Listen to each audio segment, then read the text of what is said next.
లాక్డౌన్లో నా అహం బ్రహ్మాస్మి సినిమా మా ప్రేమ కోసం ఆపేసినప్పుడు నిర్దాక్షిణంగా నేను చెన్నైకి షిఫ్ట్ అయిపోయి ఈ ఊర్లో వద్దని మేము అక్కడ కూర్చొని నేను మనోజ్ నువ్వు బొమ్మలు గీస్తావు కదా, కథలు రాస్తావు కదా, బొమ్మలకి ఆత్మనిర్భర్ అని నరేంద్ర మోడీ గారు ఇది అనౌన్స్ చేశారు. ఈ బొమ్మలు నీకు బొమ్మలు ఇష్టం, పిల్లలు ఉన్నారు, మనమే క్రియేట్ చేద్దాం బొమ్మలు అంటే లాక్డౌన్లో నేను డ్రాయింగ్లు చేసి కథలు రాసుకొని నా ఫ్రెండ్స్ దగ్గర కొంచెం అప్పులు చేసుకొని మేమే పెట్టుబడులు పెట్టుకుంటూ, నా ఫ్రెండ్స్ కూడా పెద్ద కష్టపడి వచ్చిన వాళ్ళండి, వాళ్ళకున్న కొంతలో నాకు పంచుకుంటూ మమ్మల్ని కాపాడుకుంటూ ఒకరినొకరు కాపాడుకుంటూ నిలబడి ఈరోజు మనీని నిలదొక్కున్నామండి. నేను నా భార్య తను కష్టపడుతుంది. ఇప్పుడు కాశ్మీర్ నుంచి కన్యాకుమారి వరకు ఓన్లీ తను నేను ఇంకొక 3-4 కలిసి దీన్ని ఇంత దూరం తీసుకొచ్చామండి.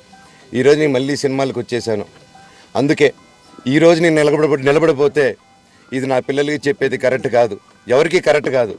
ఇన్నాళ్ళు గమ్మునున్నాను ఓకే.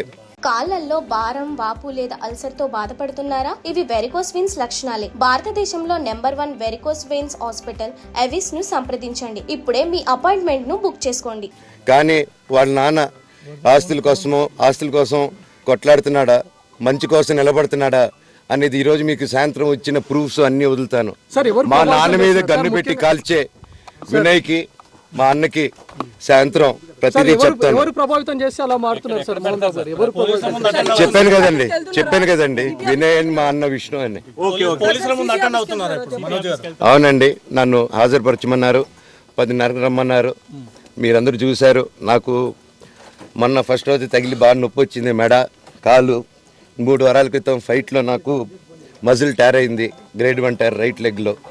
లెఫ్ట్ లెగ్లో మళ్ళీ దెబ్బలు తగిలాయి మొన్న. సో అందుకే కొంచెం బ్యాలెన్స్ ఇది ఉంది.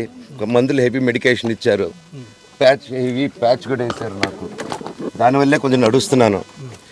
అండ్ ఇప్పుడు అందుకే రిక్వెస్ట్ చేసుకొని, సార్ నాకు కొంచెం టైం ఇవ్వండి, పాప ఉంది, సెటిల్ చేసుకొని నేను వస్తాను సార్, కొంచెం సెట్ చేసుకొని అని పోలీసులు గారికి రిక్వెస్ట్ చేసుకొని ఇప్పుడు బయలుదేరుతున్నాను. సార్, మీ నాన్నగారు నిన్న ఒక ఆడియో రిలీజ్ చేశారు, అందులో చెప్తున్నారు మనోజ్ మద్యానికి సార్ దాని గురించే సార్ చెప్పాను. కామెంట్ పై ఏమంటారు? మద్యానికి బానిసై ఇలా ప్రవర్తిస్తున్నాడు, అందుకే నేను మనోజ్ విషయంలో సీరియస్ గా ఉన్నాను అని చెప్తున్నారు. సార్ మద్యానికి బానిసై ఎవరిని కొట్టాను సార్? నా పిల్లల్ని కొట్టానా, నా భార్యను కొట్టానా, మా అమ్మని కొట్టానా, మా నాన్నని కొట్టానా? నేను మద్యానికి బాలించి అందరినీ కొడుతున్నాను, పొన్నాలు కొడుతుంటే సీసీటీవీలు తెప్పిండి సార్. అది దొంగతనం చేసింది నేను కాదు సార్, అది తెప్పిండి సార్ అంతా. అప్పుడు మాట్లాడదాం సార్ మనోజా ఎవరా అని. చెప్తానండి, నాకు ఇంకా కొంచెం క్లారిటీ రావాలి. కమిషనర్ ఆఫీస్కి వెళ్తాను, వాళ్ళని కలుస్తాను, రిక్వెస్ట్ చేసుకుంటాను, మాట్లాడుకొని వాళ్ళు ఏం చెప్తారు. 5:30కి మాట్లాడతానన్న. థ్యాంక్స్ అంజిత్ అన్న, ఇంకా అన్న